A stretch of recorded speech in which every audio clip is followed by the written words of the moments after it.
Welcome to our new alert editor.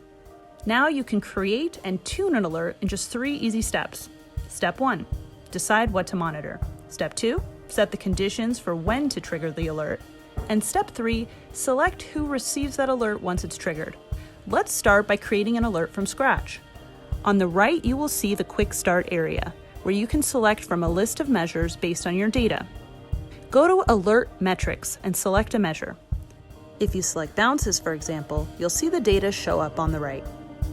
We can go on to filter the data if needed, such as selecting particular countries or multiple values from the list.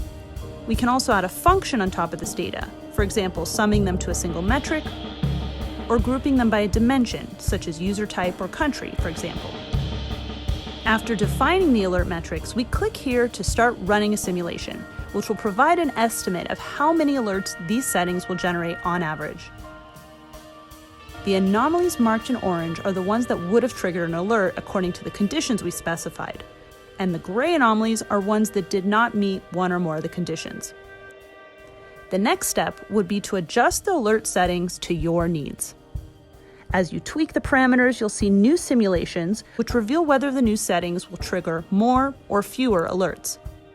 And we can click here to select from advanced conditions, such as the automatic delta and influencing metrics. Last, we go to Info and Recipients, where we can choose who will receive the alert, whether to rename it, and we can add a description.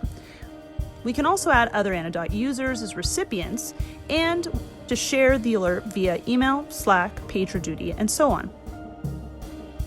And that's it. Click Create Alert and you're good to go.